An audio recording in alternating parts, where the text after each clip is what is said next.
자, 요즘 시장 분위기가 확 살아나면서 비트코인을 넘어서 지금 알트코인들까지 다 같이 폭등을 하고 있죠. 계좌의 초록불을 막 보면서 나도 알트코인 좀 담아볼까? 아니면 좀 물려있는 알트코인들 여기서 좀 물을 타볼까? 하시는 분들이 좀 많으실 겁니다. 오늘은 지금이 진짜 알트코인을 담을 수 있는 자리인지 여러 지표들을 하나씩 꺼내서 한번 따져보도록 할게요.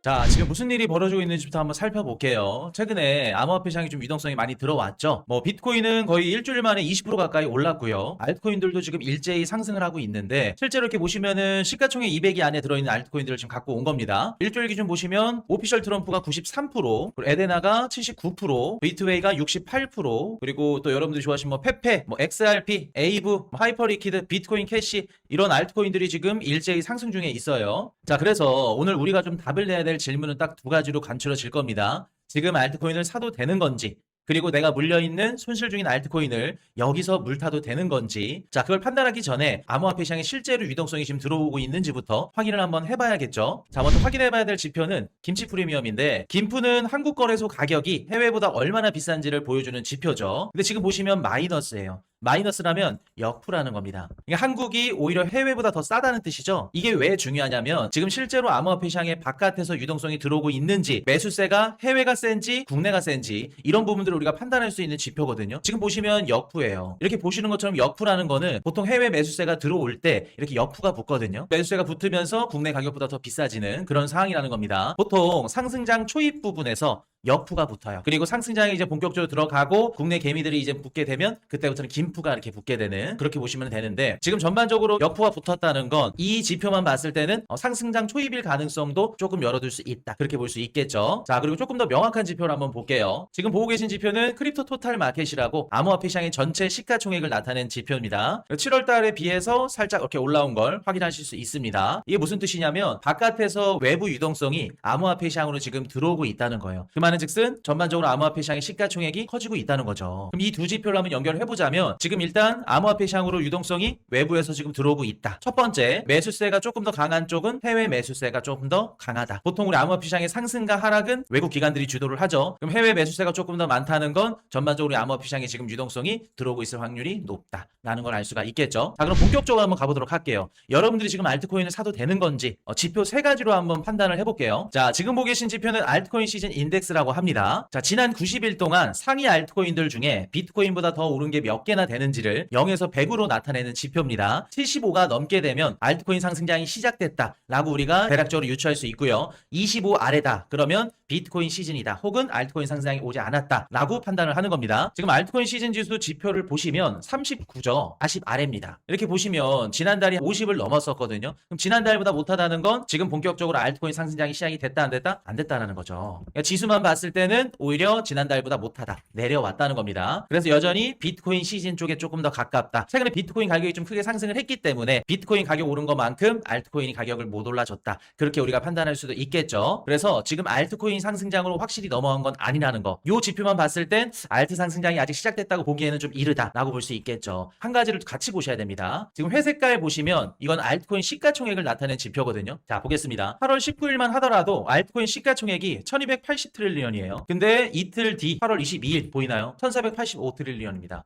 여기 보시면은 기하급수적으로 이렇게 쭉 올라간 걸 확인하실 수 있어요. 그래서 알트코인 지수만 봤을 때는 큰 폭으로 올라간 건 아니지만 오히려 더 떨어졌지만 전반적으로 알트코인의 유동성이 들어왔다, 시가총액이 커졌다 라는 걸 우리가 알 수 있죠. 알트코인 상승장이 아닌 건 맞지만 그럼에도 불구하고 알트코인 시장으로 시가총액이 늘어났다는 건 알트코인 시장으로 유동성이 들어왔다는 거예요. 자, 두 번째, 알트코인 도미넌스를 좀 보시면 이 흐름이 조금 더 확실해지거든요. 지금 보고 계신 지표는 토탈2라는 지표입니다. 토탈2는 전체 암호화폐 시장에서 비트코인 하나를 뺀 나머지 전체 합을 얘기를 합니다. 그러니까 비트코인 제외하고 이더리움 포함 알트코인의 점유율, 도미넌스를 나타내는 거죠. 자, 그리고 토탈3는 비트코인과 이더리움을 제외한 나머지 알트코인의 전체 합이에요. 이 두 가지 지표 다 암호화폐 시장에서 알트코인 점유율이 얼마나 올라왔나를 우리가 확인할 수 있는 지표겠죠. 자, 토탈2를 보시면 이렇게 최근에 들어서 올라왔죠. 토탈3 지표도 이렇게 올라왔습니다. 자, 이거랑 같이 보셔야 될 건 뭐냐면 USDT랑 USDC인데요. 자, USDT 테더죠. 테더 스테이블 코인의 도미넌스는 이렇게 쭉 떨어졌어요. 자, USDC 서클사가 발행한 스테이블 코인이죠. 도미넌스가 쭉 떨어졌어요. 그 말은 즉슨 뭔 뜻이냐면 스테이블 코인인 USDT, USDC의 도미넌스가 떨어지고 반대로 토탈2 그리고 토탈3 알트코인 도미넌스가 올라왔다는 건 지금 암호화폐 시장 내에서도 스테이블 코인, 현금을 갖고 알트코인을 투자했다, 알트코인 쪽으로 이동했다 라는 걸 우리가 알 수 있는 거죠. 쉽게 말해서 암호화폐 시장이 좀 좋지 않았죠. 그렇기 때문에 투자자들은 계속해서 현금화를 했어요. 테더 점유율이 계속해서 올라갔죠. USDC도 마찬가지고요. 근데 지금 시장의 분위기가 다시 좋아지니까 스테이블 코인을 어디로 투입했다? 알트코인으로 투입한 겁니다. 자, 근데 우리가 한 가지 좀 냉정하게 봐야 될 부분이 있어요. 그러면 알트코인으로 많은 유동성이 이동을 했을까? 요 생각이 드시겠죠? 지금 보시면 일단 첫 번째, 작년 10월부터 이렇게 쭉 하락했죠. 이 쭉 하락한 이 하락분의 절반 가까이도 지금 회복을 못했어요. 거의 한 20%, 25% 정도 회복을 했기 때문에 아직까지 뭐 알트코인의 상승이 좀 유의미하다, 눈에 띈다라고 보기엔 어렵습니다. 그리고 24년도 11월달 트럼프 대통령이 당선됐을 때 상승장이 잠깐 나왔었죠. 그때보다도 상승폭이 지금 절반도 안 돼요. 그렇기 때문에 지금 본격적으로 알트코인 상승장이 시작됐다고는 할 수는 없다. 하지만 유의미하게 알트코인의 시가총액이 늘어나고 있는 것은 사실이다. 그렇게 알 수 있겠죠. 한 가지 지표 한번 더 볼게요. 자, 지금 보시는 지표는 이더 BTC 차트인데요. 이더 BTC 차트는 뭐냐면 이더리움을 비트코인으로 나눈 가격을 이야기합니다. 이더리움 한 개를 주면 비트코인 몇 개를 받을 수 있어? 거기에 대한 답입니다. 지금 보시면 이더 BTC가 0.03이죠. 그럼 이 말은 즉슨 뭔 뜻이냐면 내가 이더리움을 한 개 갖고 오면 비트코인을 0.03개 받을 수 있다는 거예요. 그러면 이 숫자가 커지면 커질수록 비트코인을 더 많이 받을 수 있다는 거고 이더리움이 비트코인 대비 상대적 가치가 올라가는 거고요. 반대로 이게 계속해서 낮아져요. 그러면 비트코인 대비 이더리움의 가치가 낮아진다는 걸 의미합니다. 자, 그래서 보통 우리가 알트코인 상승장을 가늠할 때 이더 BTC를 좀 많이 보거든요. 그 왜 그러냐면은 암호화폐 시장에서 오래되신 분들은 아시겠지만 이더리움 같은 경우에 알트코인 시장의 좀 전체 대장 역할을 하거든요. 지금 존재하고 있는 알트코인들이 대다수가 L1, L2 이런 체인들이죠. 쉽게 말하면 이더리움 네트워크랑 연결이 되어 있거나 파생돼서 나온 체인들이 대다수라는 거예요. 그래서 예전부터 이더리움이 좀 유의미하게 오르면 그 밑에 딸린 알트코인들이 줄줄이 따라서 움직인 모습을 보여줬습니다. 그래서 그만큼 이더리움의 움직임, 이더리움의 가치가 알트코인 전체의 방향키일 수 있다는 거예요. 그래서 우리가 이더 BTC 비율을 봐야 되는데 이더 BTC 비율이 좀 유의미하게 올라간다. 그러면 알트코인 상승장으로 갈 수 있는 힘이 조금 더 강력해진다 라고 우리가 판단할 수 있겠죠. 그래서 지금 보시면은 유의미하게 막 올라온 지표는 아닌데 그럼에도 불구하고 지금 7월 달부터 조금씩 지금 소폭 반등을 하고 있죠. 그래서 알트코인 시장 입장에서는 긍정적이라는 거예요. 자, 그러면 이 세 가지를 종합하면 결론이 나옵니다. 지금 시장 전반적으로 외부에서 암호화폐 시장으로 유동성이 들어오고 있고 알트 시장으로도 돈이 유의미하게 들어오고 있는 것까지 확인을 했어요. 근데 이걸 알트 상승장이 시작됐다라고 단언할 수 있을 정도는 아니라는 거죠. 그리고 본격적인 알트 상장이 아니라고 보는 결정적인 이유가 한 가지 있는데요. 보통 알트장이 시작이 되면 유동성이 섹터별로 움직이는 순환매 장세가 시작이 되거든요. AI 코인이 한 번에 돌면서 그 다음에는 뭐 밈코인이 돌고 다음에는 뭐 디파이 섹터, 뭐 RWA 섹터 이런 식으로 섹터별로 자본이 도는데 지금은 그런 규칙이 보이지 않아요. 그냥 섹터 구분도 없이 모든 알트코인들이 한꺼번에 그냥 우르르 그냥 올라가는 그런 모습이 지금 나오고 있단 말이죠. 이렇게 무질서하게 일제히 튀는 모습은 아직 제대로 된 알트코인 상승장이 나오지 않았을 가능성이 높다라는 거죠. 자, 그럼 처음 질문으로 돌아가서 한번 결론을 내려볼게요.